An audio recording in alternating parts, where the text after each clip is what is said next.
akan diberikan oleh Allah dua kebahagiaan. Kebahagiaan yang pertama sebentar lagi akan kita dapatkan, sekitar 15 menit lagi saat bunyi sirine. Namun sebelum bunyi sirine kita sudah dibahagiakan oleh Allah. Sirine belum berbunyi, adzan belum dikumandangkan, sarung sudah keluar. Ini sarung kayaknya saya juga dapat, eksklusif cap gajah duduk. Nah ini sarung paling asli, karena dibuka sarungnya kelihatan belalainya, berarti asli. Dan sebelum adzan tiba, nasi sudah disediakan. Ini semua karunia dari Allah. Makanya kata sebagian ulama, rezeki itu ada dua. Satu namanya rezeki karunia rahmat dari Allah. Yang kedua rezeki karena keadilan Allah. Kalau rezeki yang pertama ini yang disebut dengan min haitsu la yahtasib, rezeki yang tidak disangka-sangka, tidak pernah terbayang kita datang ke tempat ini lalu kemudian dapat gajah dulu, tidak pernah.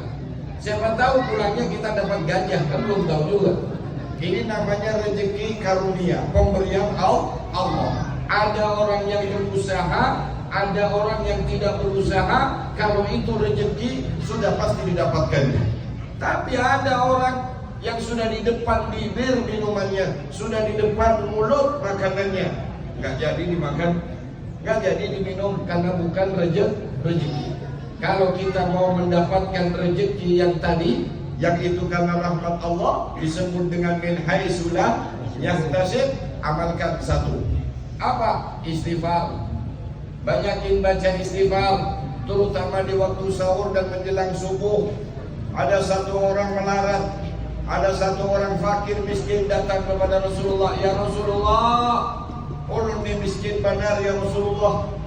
Makanan habis, istri anak masih lapar, baju kelada, semua dalam keadaan kesulitan. Ditanya sama Rasulullah, mana tasbih? Mana tasbih yang biasa dibaca oleh para malaikat? Mana tasbih yang biasa dibaca oleh alam semesta? Yang dengan tasbih itu mereka mendapatkan rahmat dan karunia rezeki dari Allah.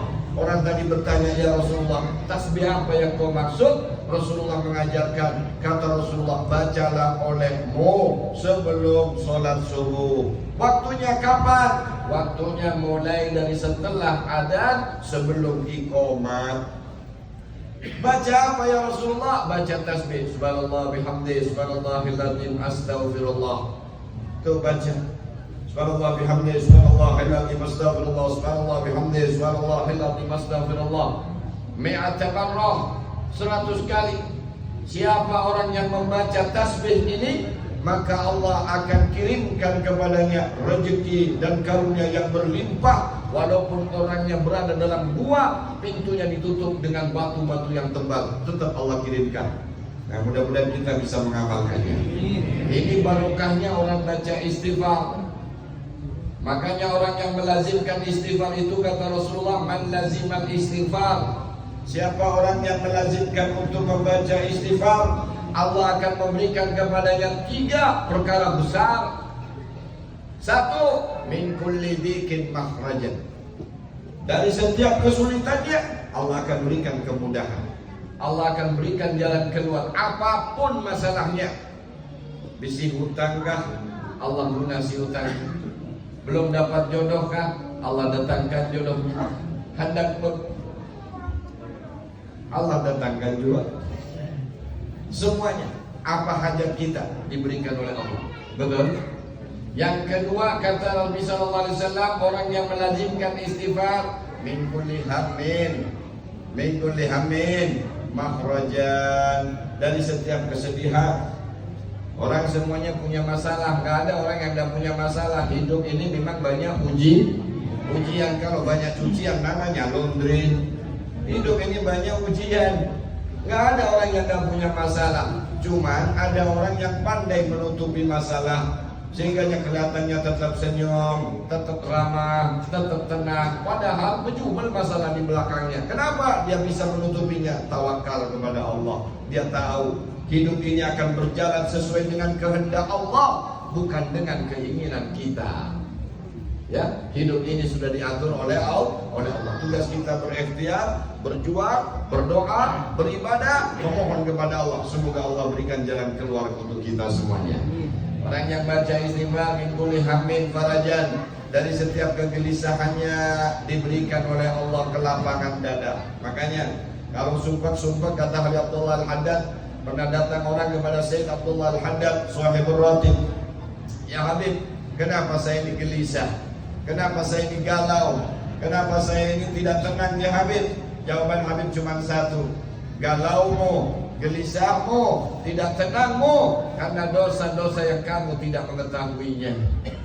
Lalu orang tersebut mengatakan, maaf Habib, saya ini bukan pendosa. Saya ini tinggalnya di masjid. Saya sholat berjamaah 5 waktu, tak pernah saya ketinggalan. Saya hamalatul Quran, al-hafidul Quran, saya penghafal Quran, nggak pernah saya bermaksiat. Kenapa saya tetap gelisah? Saudaraku, banyak dosa yang kelihatan, namun lebih banyak dosa lagi yang tidak tampak. Ada 3 dosa besar yang paling dahsyat pengaruhnya, membuat orang itu sumpah, membuat orang itu galau, membuat orang itu gelisah. Dosanya nggak tampak. Orang tidak bakalan marah kalau kita punya dosa ini, tidak bakalan ditangkap polisi. Apa? 1, man lam yashkur ala ni'mahi. Siapa orang yang tidak pandai bersyukur dengan nikmat-nikmatku, kata Allah. 2, wa man lam yashbir ala balai. Siapa orang yang tidak bisa sabar dengan ujianku. Wa man lam yarda ala al-qada'i.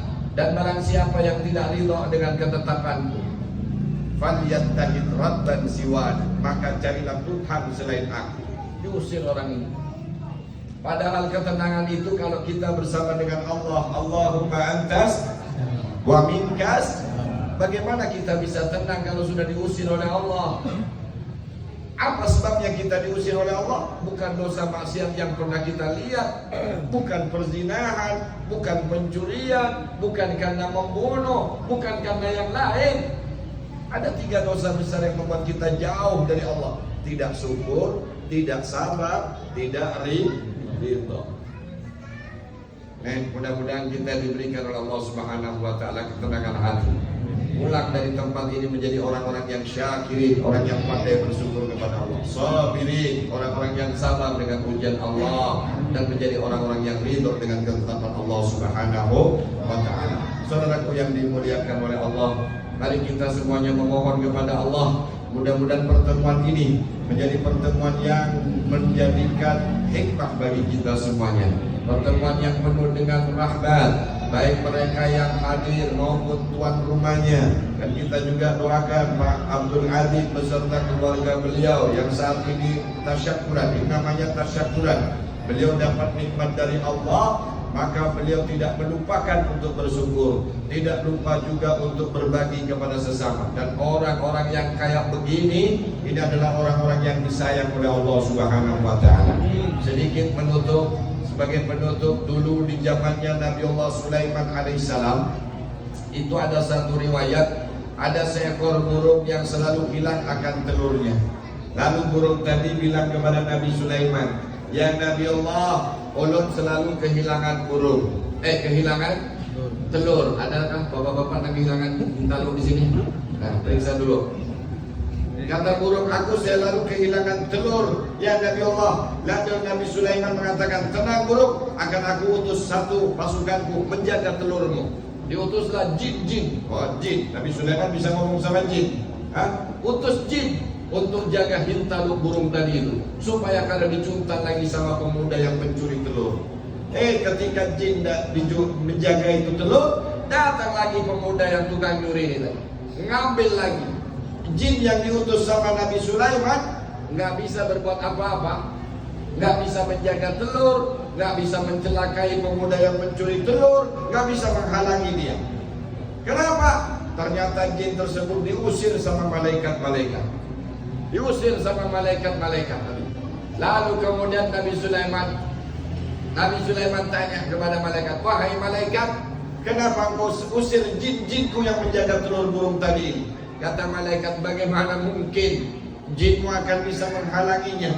Bagaimana mungkin bisa mencegahnya jin-jinmu, sementara aku diutus oleh Allah untuk mengabulkan hajatnya pemuda tersebut, walaupun dengan mencuri.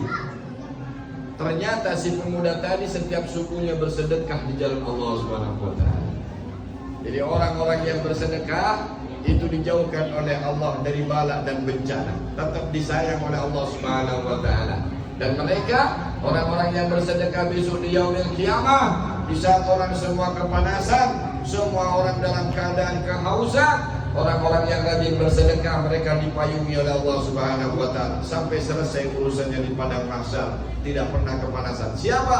Mereka orang-orang yang bersedekah dengan mengharap ridhonya Allah Subhanahu wa taala. Mudah-mudahan Allah terima dan Allah kabulkan semua doa kita semuanya, sedekahnya Pak Hadiatul Adim semuanya dikabulkan oleh Allah Subhanahu wa taala, dicatat oleh Allah sebagai amal yang diterima dan diridai oleh Allah Subhanahu wa taala. Rabbana taqabbal minna salatana wa siyamana wa qiyamana wa ruku'ana wa sujudana wa tadarru'ana wa tahassu'ana wa ta'abbudana wa tammin tafsirana ya Allah ya Allah ya arhamar rahimin. Wa sallallahu ala sayyidina Muhammadin wa ala alihi wa sahbihi wa barik wasallam.